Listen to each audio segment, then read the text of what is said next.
శ్రీ క్రోధినామ సంవత్సరంలో కర్కాటక రాశి వారి యొక్క గోచార ఫలాలు ఎలా ఉంటాయో ఈ వీడియోలో వివరిస్తున్నాను. అలాగే చివరిలో కందాయ ఫలాలు కూడా తెలుపుతున్నాను. అందరికీ నమస్కారం. Lakkaraju Muralidhar Rao astro and remedies ఛానల్కు సబ్స్క్రైబ్ చేసుకోండి మరియు వీడియోస్ని షేర్ చేయండి. ఓం శ్రీ గురుభ్యో నమః. ఓం శ్రీ మహాగణాధిపతే నమః. అందరికీ నమస్కారం. ముందుగా అందరికీ క్రోధినామ సంవత్సరం ఉగాది శుభాకాంక్షలు.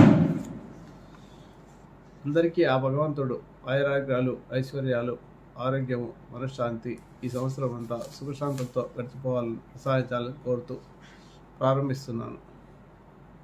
ఈ వీడియోలో కర్కాటక రాశి వారి యొక్క గోచార ఫలాలు క్రోధినామ సంవత్సరంలో ఎలా ఉంటాయో పరిశీలిస్తే, ఈ కర్కాటక రాశిలో జన్మించిన వారి పునర్వసు 4వ పాదము, పుష్యమి 1, 2, 3, 4 పాదాల వారు, అలాగే ఆశ్లేష 1, 2, 3, 4 పాదాల వారు జన్మించి ఉంటారు.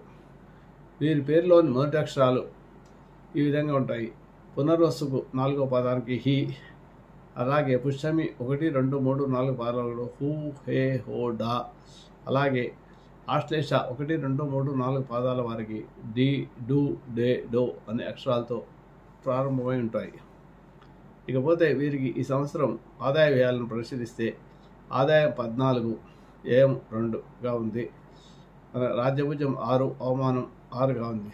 అనగా వీరికి ఆదాయం చాలా బ్రహ్మాండంగా ఉందని చెప్పవచ్చు. నక్కం దొక్కినట్టుగా ఉంటుంది. వీళ్ళు చేసే ప్రతి పనిలో కూడా వీరికి నష్టం అనేది అంటే ఏంటో తెలియకుండా సంపాదన ఉంటుంది. వీరికి ఈ రకంగా వీరికి ఈ సంవత్సరం అంతా కూడా చాలా శుభఫలితాలు ఉన్నాయని చెప్పవచ్చు. ముఖ్యంగా దీనికి కారణం ఏంటంటే, లాభస్థానంలో గురుగ్రహ సంచారము, భాగ్యాధిపతి లాభస్థానంలో సంచారం శుభగ్రహమైన ధనకారకుడు, అలాగే కుటుంబకారకుడు, సంతానకారకుడు, జ్ఞానకారకుడు అయిన గురు భగవానుడు లాభస్థానంలో సంచారం చేయడం అనేది చాలా గొప్ప అదృష్టంగా భావించవచ్చు. 12 సంవత్సరాలకు ఒకసారి ఈ కర్కాటక రాశి వారికి ఈ విధంగా లాభస్థానంలో శుభగ్రహ సంచారం వల్ల అధిక శుభఫలితాలు కలుగుతాయి. ఇకపోతే వీరికి ఉన్న ఒకే ఒక ఇబ్బందికర వాతావరణం ఏంటంటే, అష్టమ శని దోషము ఉంటుంది. గ్రహ యొక్క స్థితిగతులను పరిశీలిస్తే, ఈ రాశి వారికి మే 1 నుండి సంవత్సరాంతం వరకు లాభస్థానంలో గురుడు తామ్రమూర్తిగాను, శనీశ్వరుడు సంవత్సరం అంతా అష్టమ స్థానమందు రజితమూర్తిగాను, అలాగే రాహుకేతువులు సంవత్సరం ఆరంభం నుండి సంవత్సరాంతం వరకు భాగ్యం అంటే 9వ స్థానంలో, రాహు 3వ స్థానంలో, కేతువు సువర్ణ మూర్తులుగాను సంచరిస్తారు. ఈ రాశి వారికి ఈ సంవత్సరం అంతా పూర్తిగా గురుబలం ఉంది కాబట్టి, దీర్ఘ సంచార గ్రహాల్లో రాహు, శనీశ్వరుడు కొంత ప్రతికూలత ఉన్నప్పటికీ గురుబలం వలన చాలా వరకు ఫలితాలు శుభంగానే ఉంటాయి, అనుకూలంగానే ఉంటాయి. అష్టమ శని ప్రభావం ఈ సంవత్సరం కూడా ఉంది కాబట్టి, పోయిన సంవత్సరం ఉంది, ఈ సంవత్సరం కూడా ఉంది కాబట్టి కొంత ఇబ్బందికర పరిస్థితులు ఉంటాయి. ఈ కర్కాటక రాశి వారికి అష్టమ శని సంచారం వల్ల చేసే ప్రయత్నాల్లో ఇబ్బందులు కలగడము, ప్రయత్న కార్యాలన్నీ విఫలం కావడము, బంధుమిత్రులతో విరోధాలు ఏర్పడము, అనారోగ్య సమస్యలు రావడము, చేసే పనిలో సరిగా సాగకపోవడం వల్ల ధన నష్టం జరిగే అవకాశాలు, మరియు ప్రయాణాల్లో కొంత ప్రమాదాలు జరిగే అవకాశాలు ఉంటాయి. కాబట్టి ప్రాణభయం ఉంటుంది. కాబట్టి అననుకూల సమయంలో ప్రయాణం చేయకుండా ఉండడం మంచిది. ఆకస్మిక అపాయాలు జరిగే అవకాశాలు కూడా ఉంటాయి. కాబట్టి జాగ్రత్తగా ఉండాల్సిన అవసరం చాలా ఉంది. మీరు మనసు పెట్టి పనిచేస్తే మీరు చేసే పనులలో కొంత మీకు ఇబ్బంది లేకుండా మీరు ఆ పనులను సాధించుకోగలుగుతారు. ఈ సంవత్సరం రాజకీయ న్యాయాలకు మంచి పలుకుబడి, పేరు ప్రతిష్టలు వచ్చే అవకాశాలు ఉన్నాయి. లాభస్థానంలో గురు గ్రహం సంచారం సంతానకారకుడు కాబట్టి మీ సంతానం మీకు సహాయకారిగా ఉంటుంది. మీకు ఏదో రకంగా వారి సహాయం ద్వారా మీరు లబ్ధి పొందుతారు. ఈ సంవత్సరం ఆదాయం బాగుంటుంది. చేసే వృత్తి వ్యాపారాల్లో మంచి లాభాలు, అభివృద్ధి ఉంటుంది. వ్యాపారాలు విస్తరిస్తారు. అలాగే జీవితంలో వచ్చే అనేక ఒడిదుడుకుల్ని మీరు అధిగమించగలుగుతారు. గురుగ్రహం యొక్క అనుకూలత చేత అష్టమ శని ఉన్నప్పటికీ కూడా. ఇకపోతే మీ కష్టానికి గుర్తింపు లభిస్తుంది. సొసైటీలో గౌరవ మర్యాదలు, సన్మానాలు పొందుతారు. వ్యాపారంలో ముందంజ వేస్తారు. అలాగే ఎవరైతే విదేశాల్లో చదువుకోవాలనుకుంటున్నారో వారికి విదేశీ యాన యోగం కలగడము, అలాగే చాలా కాలంగా వివాహ ప్రయత్నాలు చేస్తుంటే ఫలించకపోవడం వల్ల వివాహ ప్రయత్నాల్లో ఇబ్బంది పడుతున్న వారికి ఈ సంవత్సరం కళ్యాణ ప్రాప్తి కలుగుతుంది. సంతానం గురించి ఎవరైతే ప్రయత్నం చేస్తున్నారో చాలా కాలంగా వారికి సంతానం కలగలేదో వారికి సంతానం కలిగే కొత్త సంతానం కలుగుతుంది. తప్పకుండా ప్రయత్నం చేస్తే ఈ సంవత్సరం లోపల ఈ రకంగా చాలా రకమైన శుభాలు ఈ సంవత్సరం గురు భగవాన్ యొక్క అనుగ్రహం చేత కలుగుతాయి.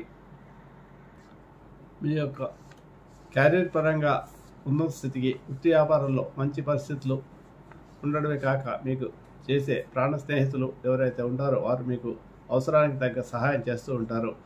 ఈ రకంగా గురుబలం వల్ల అన్ని రకాల ఫలితాలు ఉన్నప్పటికీ కూడా అష్టమ శని స్థితి వల్ల కొన్ని విషయాల్లో అనారోగ్య సమస్యలు కానీ, కొంత బంధువులతో విరోధం కానీ, చేసే పనిలో ఇబ్బందులు కానీ, మీరు కష్టపడి పనిచేస్తే అందులో రాణిస్తారు. అలాగే ఇక భాగ్యస్థానంలో రాహు సంచారం వల్ల కొన్ని శారీరకమైన, మానసికమైన సమస్యలను ఎదుర్కోవాల్సిన పరిస్థితి ఏర్పడుతుంది. మీరు కష్టపడి పనిచేస్తే పురోగమనం సాధిస్తారు. కుటుంబ సభ్యులను, ఇతరులను ప్రేమగా, దయతో చూడవలసి ఉంటుంది. ముఖ్యంగా ముసలి వాళ్ళను మీరు ఆదరించాల్సి వచ్చిన వారి అవసరాలను తీరుస్తూ విసుక్కోకుండా వాళ్ళకి కావాల్సిన అన్ని ఏర్పరచడం వల్ల మీకు శని భగవానునికి అనుగ్రహం లభిస్తుంది. అలాగే అష్టమ శని దోషం తొలగడానికి మీరు ఉదయమే లేవడం అలవాటు చేసుకోవడము, అలాగే నడక రోజు ఉదయం 1 గంట సేపు వాకింగ్ చేయడము, లేదా వ్యాయామం చేయడము, యోగా చేయడము, ఏదో ఒకటి శారీరక శ్రమం చేయడం వల్ల మీకు శని భగవాన్ యొక్క అనుగ్రహం లభిస్తుంది. అలాగే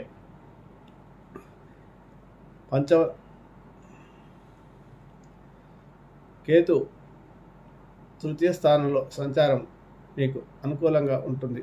కాబట్టి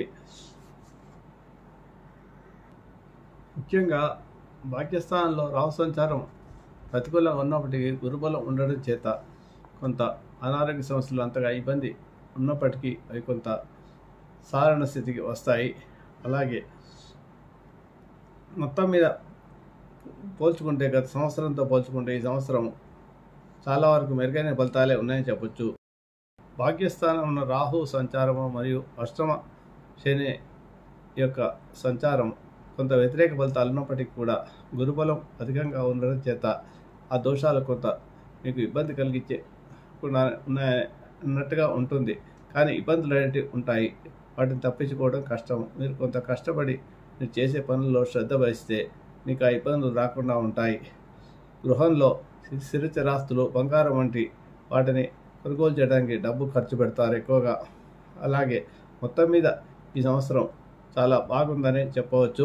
పూర్వకంగా మీరు దక్షిణామూర్తి స్తోత్ర పారాయణం చేసుకోవడము, రావి చెట్టు ప్రదక్షిణాలు, శనిదోష నివారణగా దశరథకృత స్త్రీ స్తోత్రాన్ని ప్రతిరోజు పారాయణం చేసుకోవడము, లేదా నవగ్రహాల్లోని నీలాంజన సమాభాసం రవిత్రం నవగ్రహం ఛాయమార్తాండ సంపత్తం తొమ్ నమః శ్రేష్ఠ అనే స్తోత్రాన్ని ప్రతిరోజు 19 సార్లు జపం చేసుకోవడము, ముసలి వాళ్ళని గౌరవించడము, వాళ్ళకి కావాల్సిన అన్ని సమకూర్చడము, తల్లిదండ్రుల యొక్క ఆశీర్వాదం తీసుకోవడము, దుర్గా సప్తశ్లోకి పారాయణ చేసుకోవడం వల్ల రాహుగ్రహ దోషాలు తొలుగుతాయి. వీరైతే లలిత శాస్త్రాన్ని చదువుకుంటూ అలా చదువుకోలేని వాళ్ళు దుర్గా సప్తశ్లోకి చాలా చిన్నది, మీరు ఒక 2 నిమిషాల్లో చదివేసేయచ్చు. అది పారాయణ చేసుకోవడం వల్ల ఇక అన్ని రకాల దోషాలు తొలుగుతాయి. ఆ భగవంతుడు మీకు అందరికీ కూడా ఆయురాగ్యాలు, ఐశ్వర్యాలు ప్రసాదించాలని కోరుతూ ముగిస్తున్నాను. శుభమస్తు. మీకు నా వీడియో కనుక నచ్చితే లైక్ చేయండి, షేర్ చేయండి. ఈ వీడియో కింద ఉన్న బెల్ ఐకాన్ను క్లిక్ చేయడం ద్వారా నా ఛానల్ను సబ్స్క్రైబ్ చేసుకోండి. దీనివల్ల మీకు నా వీడియోలు అందుబాటులో ఉంటాయి. Thank you.